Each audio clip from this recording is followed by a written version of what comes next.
आज की जानकारी बड़ी अनोखी है। आज हम आस्तिक और नास्तिक के संदर्भ में बात करेंगे। नास्तिक कौन है और आस्तिक कौन है? जो अच्छा करे वह आस्तिक है और जो गलत काम करे वह नास्तिक है। क्या ये सही अर्थ है? चलिए जानते हैं। एक ही मोहल्ले में दो दोस्त रहते थे। दोनों के विचार बिल्कुल अलग। एक दोस्त को सब लोग भगवान का परम भक्त मानते थे तो दूसरे को सबसे बड़ा नास्तिक। दोनों के विचार बिल्कुल एक दूसरे से विपरीत थे। नास्तिक हमेशा लोगों को समझाने की कोशिश करता रहता था भगवान, अल्लाह, ईश्वर कुछ नहीं है, यह सब लोगों का बनाया हुआ सिर्फ एक भ्रम है।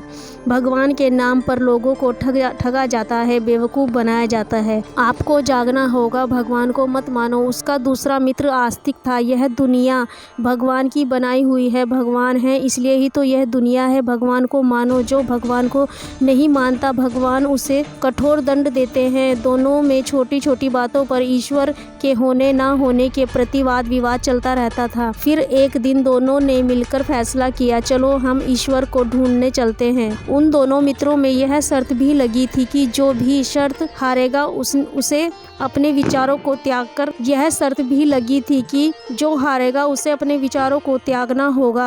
आस्तिक दोस्त को यह साबित करने के लिए कोई ठोस परिणाम देना था जिससे वह नास्तिक भी भगवान को मानने पर मजबूर हो जाए। कई सालों की यात्रा करने के बाद उस आस्तिक को कोई ठोस सबूत नहीं मिला जिसके कारण वह उस नास्तिक को अपने विचार बदलने पर मजबूर करे। नास्तिक ने आस्तिक से कहा, चलो मित्र, तुम अपना और मेरा समय बर्बाद कर रहे हो। मेरी मानो, लौट चलो। क्यों? तुम जिस भगवान की खोज में निकले हो वह वास्तव में है ही नहीं। आस्तिक ने नास्तिक की बात बिल्कुल नहीं मानी क्योंकि आस्तिक को यह विश्वास था कि उसे परमात्मा के होने का परिणाम जरूर नहीं मिलेगा। दुनिया भर के चक्कर काटने के बाद आखिर वह दोनों मित्र एक गांव में पहुंच गए जहां पर साक्षात भगवान के दर्शन हुए। आस्तिक और नास्तिक दोनों आश्चर्य में पड़ गए। नास्तिक गांव वालों के सामने गया और पूछा कि यह कौन है। गांव वालों ने बड़े ही हर्ष और खुशी के साथ उसे नास्तिक के प्रश्न का उत्तर दिया। यह एक मगरमच्छ है, इसी के कारण धरती पर वर्षा होती है जिसका फलस्वरूप हमारी फसलें अच्छी होती हैं और हमें जीवन मिलता है। हमारे लिए हमारा भगवान यही है जो हमारा इतना ध्यान रखते हैं, समय समय पर वर्षा कर देते हैं। गांव वालों की मूर्खता भरी बातें सुनकर नास्तिक ने बिना सोचे ही गांव वालों के सामने अपना बेतुका भाषण शुरू कर दिया। कहने लगा कि कोई ईश्वर नहीं है, यह तो सिर्फ एक जानवर है। रही बात बारिश होने की, बारिश तो इस जानवर की वजह से नहीं, बारिश होने का एक अलग ही वैज्ञानिक कारण है। नास्तिक की बात सुनकर गांव वाले नास्तिक को पकड़ा और मारने लगे। अब बारी आई आस्तिक की। गांव वाले तो सिर्फ यही कहते थे कि मगरमच्छ के कारण ही वर्षा होती है, लेकिन आस्तिक कहने लगा मगरमच्छ के कारण सिर्फ वर्षा नहीं होती, हरियाली और स्वच्छता भी इसी मगरमच्छ के कारण ही होती है। आस्तिक की बात सुनकर गांव वाले बहुत ही प्रसन्न हुए और आज आस्तिक को गांव वालों ने अपने गांव का सरपंच मुखिया बना दिया। फिर आस्तिक नास्तिक से बोला, इस बात से कतई भी सिद्ध नहीं होता कि भगवान है। अगर मैं तुम्हारे सामने अपना सर झुका देता हूँ तो क्या ये बात सिद्ध हो जाती है भगवान है? भगवान को ना मानने पर किसी बातों को दबाव देना यह कोई न्याय सम्मान्यता नहीं है। फिर आस्तिक नास्तिक से कहने लगा कि तुम एक दिन मेरी बातों को स्वीकार करना ही पड़ेगा। नास्तिक ने कहा, अब बहुत हो गया, अब चलो कहीं चल कर मौज मस्ती करते हैं। आस्तिक ने नास्तिक की बात नहीं मानी और नास्तिक के साथ जाने से मना कर दिया। फिर नास्तिक एक जुए खाने में गया और आस्तिक एक मंदिर में गया जहां पर भजन कीर्तन चल रहा था।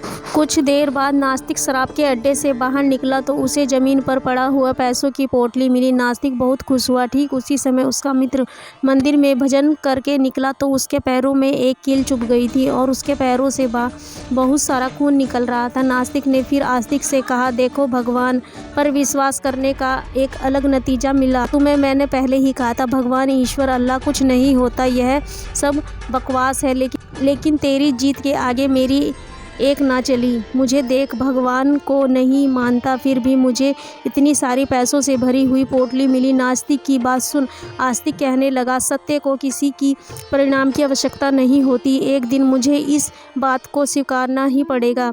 आस्तिक और नास्तिक के बीच हमेशा भगवान के होने ना होने के बीच नोक झोंक चलता रहता था। एक दिन दोनों मित्रों की मौत हो गई। आस्तिक और नास्तिक दोनों यमराज के पास पहुँचे। आस्तिक ने सबसे पहले यमराज से प्रश्न किया। भगवान का भजन करके निकल रहा था।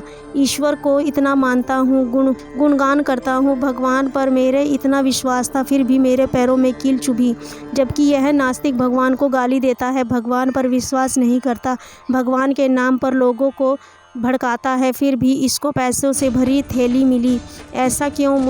मुझे इसका उत्तर चाहिए। यमराज जी ने मुस्कुराकर कहा कि तुम दोनों की सोचने की समझने की क्षमता सीमित है। परमात्मा ईश्वर तुम्हारे सोच से बहुत ऊपर है। अब सारी बात और रही बात तुम्हारे पैरों पे कील चुभने की और इसको पैसों की पोटली मिलने की, तो बात बता दूं। जिस दिन इसको पैसे से भरी पोटली मिली, उस दिन यह नास्तिक दुनिया का सबसे बड़ा धनवान आदमी बनने जा रहा था। लेकिन इसके कर्म से ही ऐसे थे कि जो एक धनवान नहीं बन पाया, जिसके फलस्वरूप इसको कुछ पैसे ही मिल पाए। अब रही बात तुम्हारे कील चुभने की, उस दिन तुम्हारी मृत्यु होने वाली थी। तुमने भगवान का गुणगान किया, कहीं ईश्वर की बुराई नहीं की, इसके फलस्वरूप तुम्हारी मौत ना होकर सिर्फ एक कील चुभ गई, जिसे कहते हैं भगवान का न्याय। यमराज की बात सुनकर नास्तिक के होश उड़ गए और नास्तिक आस्तिक के पैरों में गिर गया और कहने लगा, तुम सही थे मेरे मित्र, मैं गलत था। भगवान होते हैं, तुम सच कहते थे, सत्य को किसी प्रमाण की आवश्यकता नहीं होती। इस पर नास्तिक के मरने के बाद भगवान के होने की बात को स्वीकार किया। तो दोस्तों, आपको यह जानकारी कैसी लगी और आप कमेंट करके बताएं कि आप भगवान में कितना विश्वास करते हैं या नहीं। और आप लोग कमेंट सेक्शन में जय श्री कृष्ण, जय राधे ज़रूर लिखें और हमें सहयोग करते रहें। सभी का दिल से धन्यवाद। Thank you.